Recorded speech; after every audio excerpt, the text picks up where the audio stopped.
views are going to be really distorted, and it's just going to be a mess. So no, corporations aren't allowed to do that. So these are the confines of the law that Citizens United was facing into. Is there any questions so far? Any comments? Is this making sense to you? I feel like I'm rambling, but as long as it's making sense to you. This was great because I was supposed to read this case for homework tomorrow. Oh, there you go. This is better than that. There you go. So within these confines, the Supreme Court had a couple of decisions to make and try to figure out what to do. If they wanted to take the side of Citizens United and say, yeah, you can't restrain this kind of disseminating of money for speech purposes as applied to corporations, that's going to overturn the Michigan case. Because the Michigan case was so focused on what corporations, large corporations, could do to distorting people's minds in the political game. That's what the Michigan case was really focusing on. And so now it's time for, when Citizens United came along, the court wanted to revisit that. So the court, it was a very split decision, and there was a lot of opinions. A lot of concurring opinions, a lot of dissenting opinions. And in a 5-4 decision, the court said that the Section 203 of the Bipartisan Campaign Reform Act violated the First Amendment. And so what they did is that they took the portion of Buckley that said money equals speech, because you need to spend money to say what you want to do, essentially. They took that chunk of it and said, okay. Then they took the chunk of the Michigan case and said, well, speech is really about the speech itself, not who says it. And one of the very important quotes that's very criticized by a lot of people is that the court said, more speech is better than none. So in the Michigan case, they were like, well, maybe corporations want to give out a whole bunch of stuff and they might distort the views of people. But we should allow that because people are allowed to make up their minds and they can figure out what's right and what's wrong. Who are we to say like that Coke is endorsing this politician and therefore that's distorted? We're no one to say that. If that way we're controlling speech and we're controlling people's minds. That's what they were concerned about. So they were like, you know what? Nah, we're not going to do that. That to us is stepping too close to that line. And if we start controlling this speech from corporations, are we going to start controlling media corporations? Are we going to start controlling blogs? Like I can't go on Tumblr and talk about how Barack Obama sucks or Mitt Romney sucks or whatever, because that's a corporation. And so they started kind of focusing on this domino effect, right? And so they, as soon as they grasp onto that nexus of like speech protects, or excuse me, the First Amendment protects speech, not the speaker. They grabbed that and they started throwing it against corporations. They're like, well, it doesn't matter who says it as long as the speech is there. And it's up to you to figure out whether you're listening to some bullshit by corporations or is the real deal.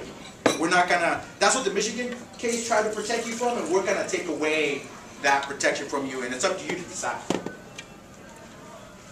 That's what Citizens United started doing.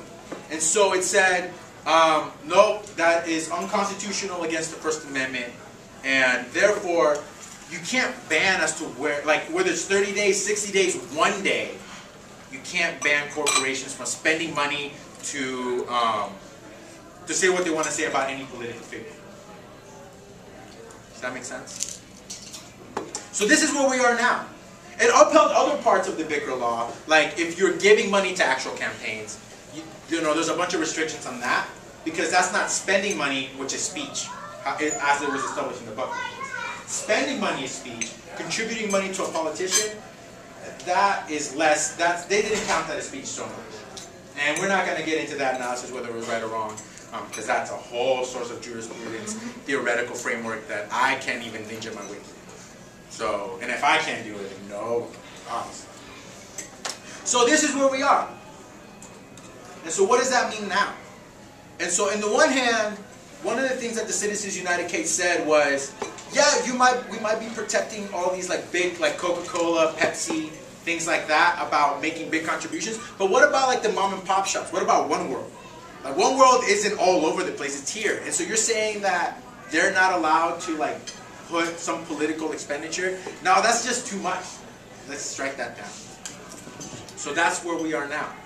So if you take a look at some of your discussion questions, I want you to think about kind of what how it was defined now. One of the biggest things that, how they apply the free speech provision, not provision, but covenant to corporations is that, well, like, corporations isn't even a person. Like, how is constitutional rights going to apply to this thing, this building, to Microsoft? And what the court said in Citizens United were like, well, corporations is like a bunch of people together. It's a bunch of people, it's an association of people. So we can kind of treat it as a person because people are running it. Therefore, if people decide for a corporation to spend money, it's as if people were spending money. See that kind of, it's stretched it a little bit. Whether they stretch it too much, that's kind of up to you. But they did kind of stretch it a little bit to kind of make it that far. What do you think about that? So I'm not asking you to like kind of think about it now. I want you to chew on the idea. We're going to revisit it in a few minutes. But I want you to think about what does the association of people, that kind of analogy, that applies to the free speech amendment now. But do you think it'll apply to other constitutional provisions as it applies to corporations? Are corporations now associations of people, so other constitutional protections can be applied to it? What do you think? Should they be? Think about that for a second. Do you think that the court was overreaching in its new definition of speech? Or its redefined definition of speech? It reiterated what Buckley had to say. We're spending money. You need, in order to say something, you need to spend money. Therefore, spending money is speech. Does that seem pretty logical, or is that overreaching a little? Like I mentioned before, does this open corporations to other types of constitutional protections? Should it? We'll revisit that. And so this is common law, right? This talks about kind of how the Constitution applies as to corporations. Do you think, because, so when this case was decided, according to like ABC News, 80% of people like did not like this decision as they understood it. 80% of Americans. Now, I wasn't asked, so I don't know. I don't know where the statistics are coming from. So they asked me, it doesn't count. So, but it seemed like a lot of people were upset about it. Do you think that Congress will pass a constitutional amendment to try to get this figured out? Do you think that eventually will lead that? Would you want them to do that? How do you think these constitutional protections on corporations are going to affect this year's speech, or this year's election? Now we're getting pretty close to the elections. Have you seen corporations kind of sponsor a lot of this political speech that the court in Michigan was trying to protect you from? Like, you feel like you're getting a lot of this, and maybe from any kind of spectrum nonsense, right? Is it being distorted? And do you think, and this is just kind of more of your own opinion, do you think that the justices their opinions were based on their personal political ideologies, or do you actually think that they did what was just? So I'll give you a second to think about them. We'll revisit this in like 5 minutes, so you can eat, talk to the rest of the people around you. If very similar to maybe a class, if there's very little participation, I might just ask for your opinion to kind of get the ball rolling.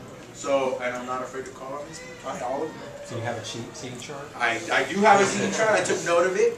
And so yeah, just go ahead and think about it.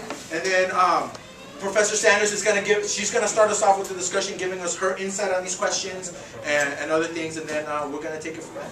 Is there any questions before we kind of break away for 5 minutes?